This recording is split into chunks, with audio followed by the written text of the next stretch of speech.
Bon, les filles, moi voilà, je voudrais revenir un petit peu sur cette histoire de baby blues, que franchement, Corinne, j'ai écouté ce que t'as dit, je me suis dit, putain, mais comment elle a fait? Comment elle a fait concrètement la meuf pour trouver du temps pour faire son baby blues? Parce que moi, je vois que j'ai 4 gosses, je n'y arrive pas. Il y a toujours un qui me dérange, toujours un qui me parle. Là, je vois, putain, hier, à peine j'ai fini de donner le biberon à Jean-Mi, je me pose sur le canapé, je me mets le petit plaid, l'album Christophe Maé en position baby blues, que là, j'ai pas la grande qui vient me voir, qui me dit, maman, je trouve plus ma carte de but, tu peux m'amener au judo? Je dis, bon sang, Kylie, arrête, tu vois bien que ta mère elle est pas bien, tu vois bien que j'ai envie de pleurer. Elle me dit, ben alors, c'est pas grave, tu m'emmènes au judo, tu pleures après. Je dis, non, je ne pleure pas après. Après, il y a Brenda et Steven qui rentrent de l'école, je n'aurai pas le temps. Elle me dit, bah dans ce cas-là, tu pleures sur le chemin du judo, comme ça, moi, tu perds pas de temps. Putain, et oh.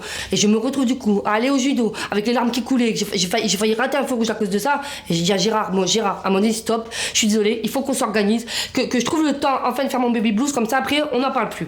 Et il m'a dit, d'accord, ma puce, et bah, ok, dans ce cas-là, ce soir, je rentre plutôt du travail, et moi, je te garde les gosses à partir de 19h, comme ça, t'as le temps de faire ton petit baby blues. Mais le problème, c'est que moi, à 19h, comme j'avais gardé les gosses tout l'après-midi, j'étais tellement crevée que du coup, je me suis endormie avant même d'avoir pleuré. Et je me suis dit, putain, mais c'est quand même dommage. Moi, surtout, moi, j'ai envie de le faire, tu vois, mon baby blues. Déjà, pour voir ce que ça fait, pour être un petit peu comme les autres femmes.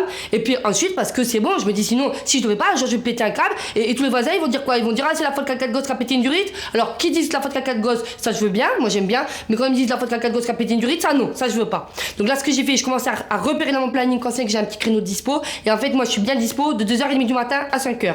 Donc là, pour ce soir, je me suis mis mon réveil à 2h30 du matin. Comme ça, je peux me faire tranquille baby blues. Après, le seul truc que je me suis dit, c'est que j'ai peur qu'à 2h30 du matin, je ne sois pas déprimée à cette heure-là. Et tu vois, et moi, franchement, qui n'ai rien raté de ma grossesse, je me dis, putain, si je commence à rater ma dépression, là, je sens que ça va me déprimer.